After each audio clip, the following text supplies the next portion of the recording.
Let's chat about that a little bit more. Joining in on the show this evening, we've got DK Joshi, who's CRISIL's chief economist, joining in live here on the show. Thanks so much, Mr. Joshi, for speaking with us. You know, you folks at CRISIL expect FY15 GDP growth at 6%. Incidentally, as you just heard, the World Bank and Moody pretty much are working with that same target. What's making you guys so hopeful, especially at a time when just about everyone you talk to, talks about how there's so much uncertainty till we know how the political landscape will shape up?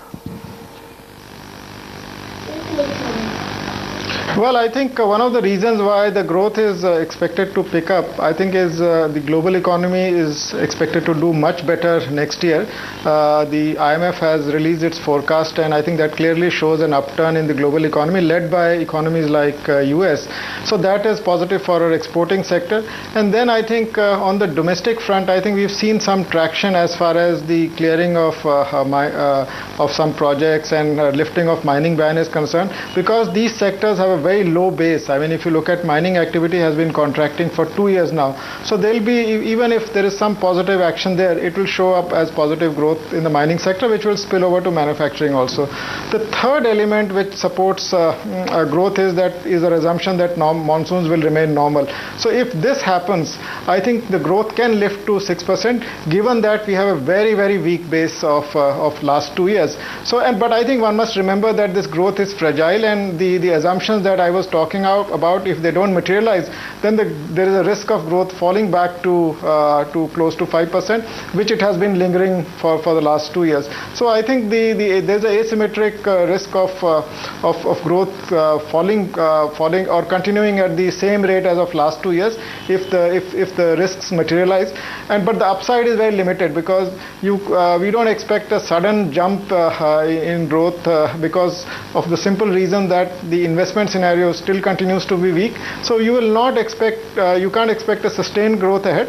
It's only a bump up that is being predicted for 2014-15, and beyond that, I think the election outcomes become critical, which will be very important for shaping up the investment climate, the investor sentiments, etc., over the medium run. So this is one bump up, partly led by weak base and partly because of some of the favorable factors.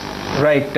Mr. Joshi, we are a stock market channel, and our viewers understand things better from the perspective of risk reward. How much probability would you assign to the downside risk which we're just alluding to, and how much probability are you taking into assumption that you are making of global recovery and a stable government in place in the next couple of months? And are you really expecting any pickup in implementation of the stall projects and some reforms in the next 4 to 8 quarters when you come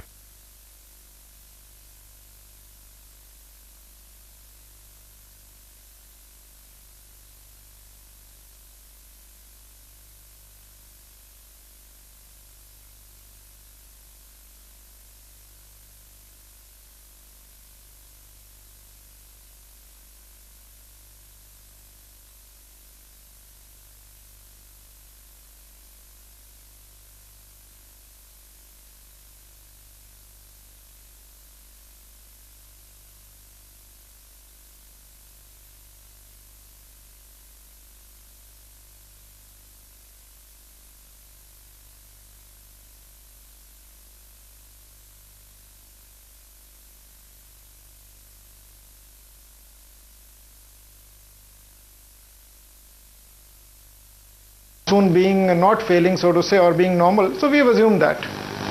Let's talk about the fact that, we've seen both wholesale as well as consumer inflation now come off a little bit, and expectations are being built up about what it is that the RBI will do next week. Mr. Joshi, what is it that you're expecting? Well, I think RBI, my sense is that RBI will stay on hold despite the monetary policy framework that was presented yesterday. Or the report clearly mentions that they'll be looking at CPI as a nominal anchor, and for next 12 months, I think if that report is accepted, that would mean that consumer price inflation has to stay around 8%, and currently it is above that. So there is very little scope for cutting rates, so to say. And I think the chances of either holding rates steady or raising them mildly is higher, I would say. But I would go by RBI holding on to the repo rate at 7.75 in the January 28 policy. Right. Mr. Joshi, lastly, let's scratch that point of global growth a little more, since your assumption and other agencies which have come out in the last 1 week have, put the chances of global growth and hence, recovery in emerging markets a lot more. That looks like the big factor. Tell us, in your observation of how things in Europe, emerging markets, global emerging markets other than India and the North America are panning out, how much probability would you assign to an upside risk of the early estimates in North America and Europe and hence the global growth which IMF and World Bank have released? Well, I think there is clearly a mixed recovery in the western part of the world.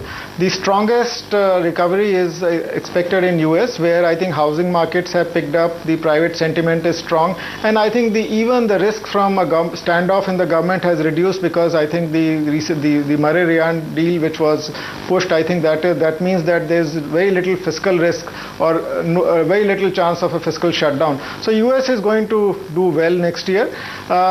As far as Europe is concerned, the debt problems in Europe are unsolved as of yet. I think they very much remain.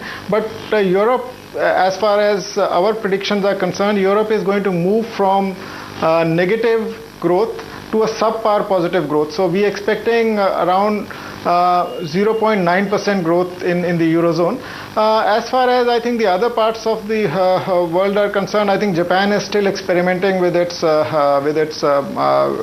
monetary policy, and I think the third arrow there is yet to be fired. So there is some uncertainty there. But collectively, I think what is interesting this time around is that the recovery is going to be sharper in the western part of the world compared to Asia, which developing Asia particularly, which seems to be slowing down. And I think what this simply means is that the slowdown in Asia is more because of its internal problems, and despite a kick from advanced economies, not all parts of Asia will improve.